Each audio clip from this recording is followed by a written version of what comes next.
Olá, tudo bem? Eu sou Luciane, assessora estatística do Secovi RS. Eu estou aqui hoje para trazer para vocês um conteúdo que preparamos ao longo desse ano. Estamos em uma época em que é comum fazermos retrospectivas do ano, né?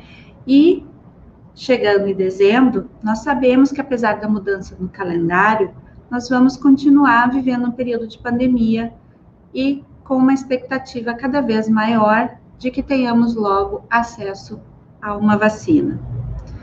Nosso objetivo com esse vídeo é deixar disponível o conteúdo que trabalhamos ao longo desse ano em pesquisas que são inéditas na história do Secovi.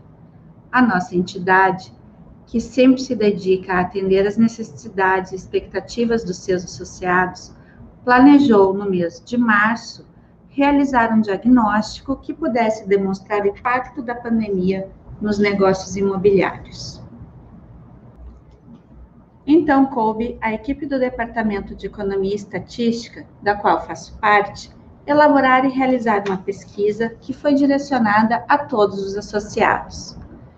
Fizemos a sensibilização e a aplicação dos formulários de forma totalmente eletrônica, e boa parte do nosso público-alvo gentilmente dedicou parte do seu tempo a responder estes formulários. Por isso, aproveitamos mais uma vez esta oportunidade para reiterar que todos têm o nosso agradecimento e as suas contribuições, saibam, estão contempladas nos resultados que vamos apresentar neste vídeo. Ao longo do ano, foram realizadas 3 edições da mesma pesquisa, o que nos propiciou avaliar a evolução dos resultados que temos a apresentar nesta retrospectiva. O que vamos ver deixa claro que as dificuldades trazidas pela crise e pelas novas realidades às quais precisamos nos adaptar assustaram, mas já é possível que se reconheça que em vários aspectos sairemos deste ano melhor do que entramos.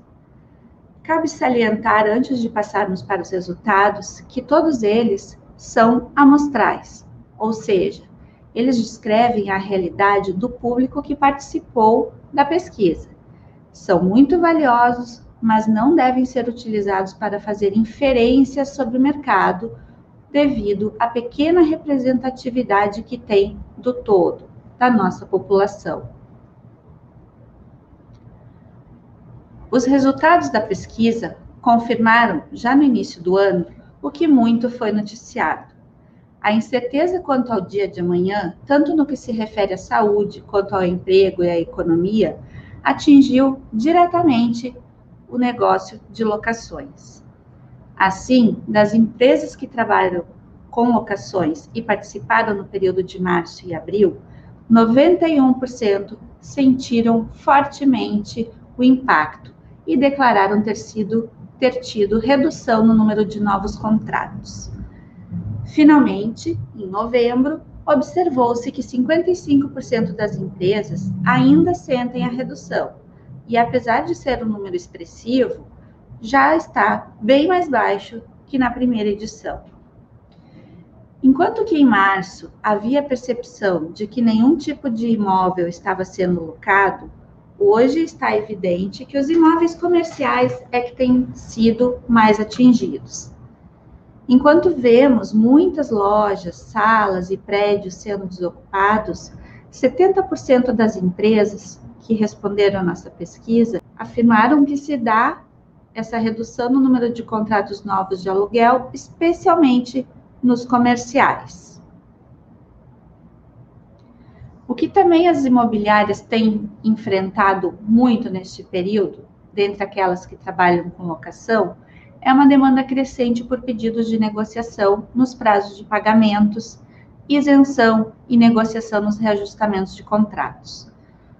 Esta demanda foi absorvida pelas imobiliárias, que continuam ainda dedicadas a encontrar sempre a melhor solução para todas as partes envolvidas no processo de locação, evitando tanto a ociosidade de imóveis, quanto a inadimplência e a troca de imóvel por necessidades de encontrar outro de menor valor. Todos os casos de solicitação recebidos pelas imobiliárias têm sido analisados caso a caso e negociado com os locadores, visando a manutenção dos contratos e evitando a desocupação dos imóveis, tanto residenciais quanto comerciais. Na nossa terceira edição da pesquisa, as imobiliárias participantes nos trouxeram que, em 27% delas, foram solicitadas a não reajustar o valor do aluguel. Outros 73% dos participantes que atuam com locação foram solicitados pelos locatários a aplicar um reajuste de contrato inferior ao IGPM. Sabemos que este é o índice mais utilizado para o reajustamento de contratos. E ele, que em novembro de 2019 estava num patamar de 3,97%, atingiu em novembro de 2020 24,52%, o que justifica essa demanda crescente que está sendo recebida pelas imobiliárias. Dentre as imobiliárias, então, que receberam esses pedidos de negociação de descontos, na primeira edição da nossa pesquisa, já tínhamos como resposta que 97% das participantes haviam concedido desconto nos valores dos aluguéis. Na segunda e na terceira edição da pesquisa, esses percentuais atingiram 100%, ou seja, todas as imobiliárias participantes da nossa pesquisa, tanto o grupo que participou da segunda edição, quanto aquele que participou da terceira edição, afirmaram que concederam descontos nos aluguéis. O percentual médio de desconto variou bastante. Na primeira edição, a faixa de descontos estava entre 30% e 50%.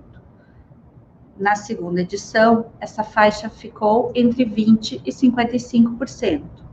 Na terceira edição, as imobiliárias apontaram que os descontos ficaram na faixa de 12% a 55%, ficando o percentual médio em 36%.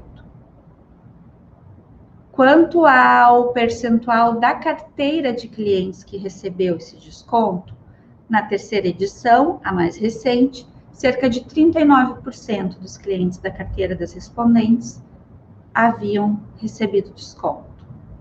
O resultado de todo este empenho nas negociações tem sido bastante positivo. Foi possível observar que, apesar de tudo, dentre as empresas que responderam, o percentual delas que registrou aumento nos índices de inadimplência decresceu ao longo das 3 edições da pesquisa, tanto nos imóveis comerciais quanto residenciais e também nas cotas condominiais. Por exemplo, em condomínios, a taxa de o número de respondentes que afirmou que estava com inadimplência crescente tinha estado em 61% lá na primeira edição da pesquisa e caiu para 41% agora na terceira edição.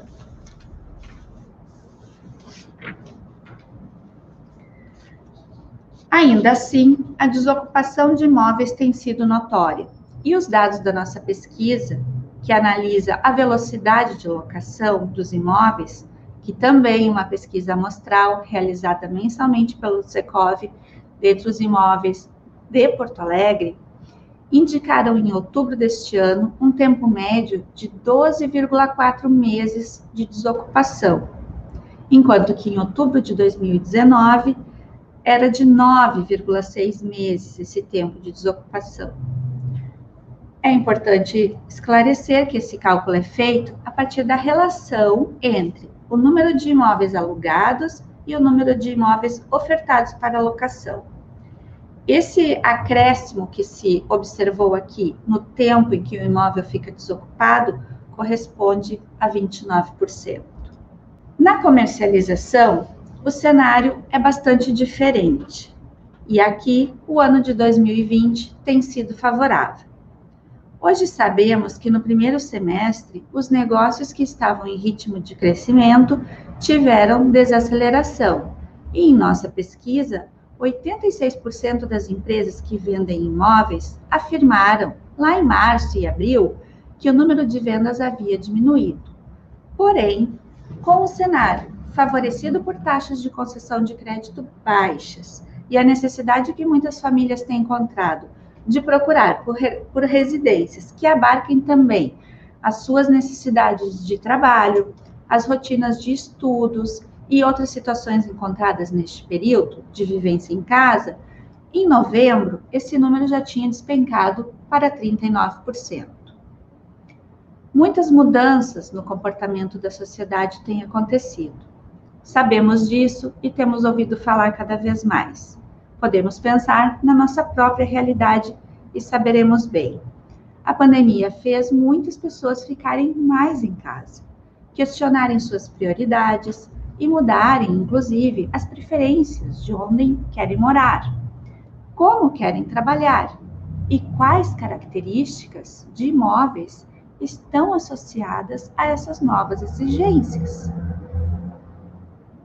A aderência do home office total ou parcial também tem instigado muitas pessoas a repensarem se querem continuar morando em grandes metrópoles ou não. Ou seja, está havendo um movimento importante no nosso setor que surge como um fator positivo trazido pela pandemia. Na questão da gestão condominial, nós temos uma situação bem mais robusta ao longo deste período em que se fez as 3 edições da pesquisa da pandemia. As empresas que auxiliam na gestão de condomínios assinalaram que seus negócios nem aumentaram nem diminuíram neste período na maioria das situações. Lá na primeira edição, foram 75% das empresas que afirmaram isso. Na segunda e na terceira edição, o patamar ficou em 70%. Quisemos saber também, em nossa pesquisa, como as empresas estavam avaliando as suas receitas durante este período. E quanto aos resultados financeiros, na primeira edição, lá em março, 82% dos respondentes afirmaram que foram piores do que o esperado. Agora, na última edição, este resultado já tinha melhorado bastante, mas ainda é bastante delicado, pois 51% das respondentes afirmaram que os resultados financeiros deste período continuam piores do que o esperado. Outro objetivo da nossa pesquisa foi avaliar os sistemas de trabalho. Então, quando perguntadas sobre a dispensa de funcionários e também sobre a suspensão temporária com amparo legal que poderia ser feita, observamos que a maioria dos respondentes, desde a primeira edição até agora, não precisou recorrer à dispensa de funcionários, nem tampouco suspender por tempo determinado este pessoal. Nos condomínios, a situação foi similar, sendo poucos os casos de dispensa ou suspensão atribuídos à pandemia. Quando perguntada sobre a adoção do trabalho remoto, lá na primeira edição, 85% das respondentes afirmaram que o seu pessoal estava operando nesta modalidade, até porque, naquela ocasião, não se tinha outra alternativa. Na medida em que foram flexibilizadas as orientações quanto ao trabalho presencial, este percentual veio reduzindo e hoje, na terceira edição, estamos com 43% das respondentes ainda operando com o trabalho remoto. Quisemos saber se as participantes pretendem continuar com o trabalho remoto na medida em que puderem retornar em 100% no atendimento presencial. Vimos que em torno de 20% delas pretendem oferecer a flexibilidade de continuar trabalhando fora do ambiente físico convencional. Muitos comentários foram feitos sobre as práticas de trabalho também, que nós gostaríamos de destacar aqui, especialmente na terceira edição da nossa pesquisa, quando as respondentes já tiveram melhores condições de avaliar este período de pandemia. Então, elas destacaram alguns pontos que vamos elencar aqui. Interessante saber que 77% das participantes consideram que as práticas de trabalho passaram por melhorias em decorrência das adaptações realizadas durante o período de pandemia. E elas apontaram melhorias como projetos que foram implantados com maior agilidade, comentaram que as empresas tiveram melhorias nos seus sistemas de informática e de comunicação, as suas atividades foram adaptadas para o modo online, trazendo desta forma maior dinamismo ao seu trabalho. O trabalho remoto, que era uma situação impensável, passou a ser uma realidade. Os processos, muitos processos foram automatizados em um curto espaço de tempo. Com isso, muito aprendizado foi gerado e elas observam e reconhecem isso. Nossos respondentes trouxeram isso nas nossas pesquisas. Foram adotadas plataformas digitais, foram feitas reuniões virtuais, uma série de práticas que antes não eram utilizadas, mesmo quando se tinham os recursos disponíveis.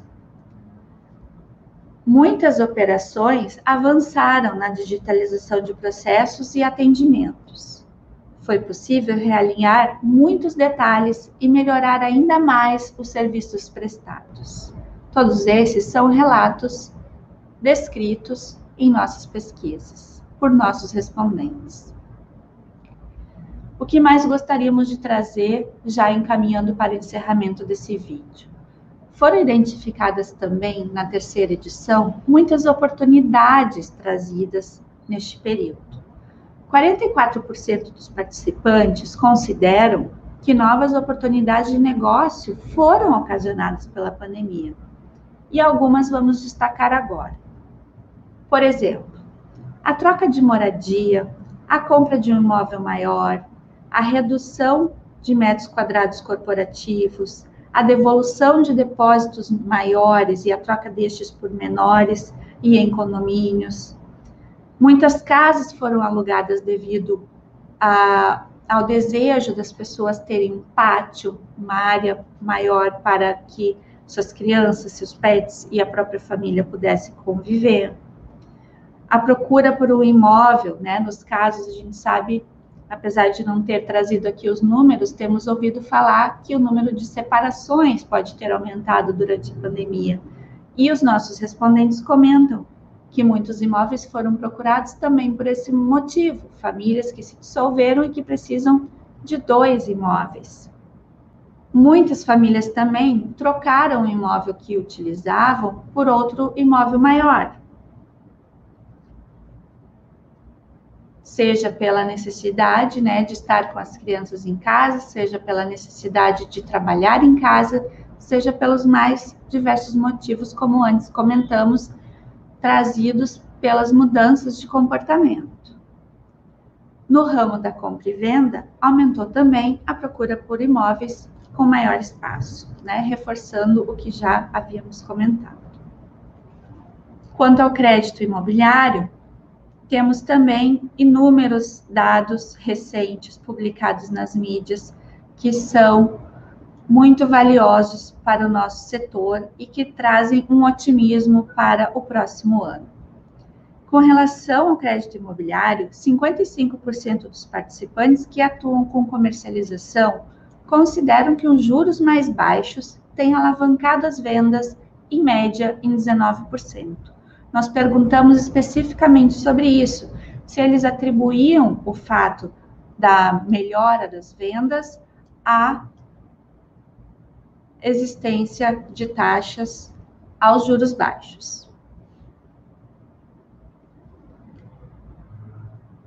Segundo a Associação Brasileira das Entidades de Crédito Imobiliário, os financiamentos imobiliários aumentaram 49% no acumulado do ano até outubro, isso quando comparado ao mesmo período de 2019. Este foi o maior volume mensal desde 1994.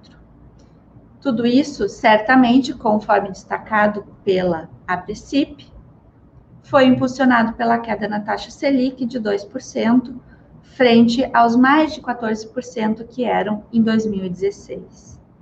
Comprar um imóvel agora se tornou muito mais competitivo.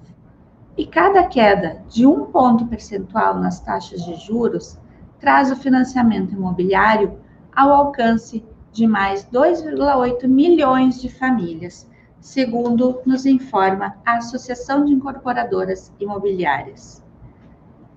Então, com isso, gostaríamos de encerrar este vídeo, agradecendo a todos vocês que nos assistiram e deixando uma mensagem de otimismo para que 2021 seja melhor para os negócios, para a saúde, para a economia, para todos nós, do que foi 2020.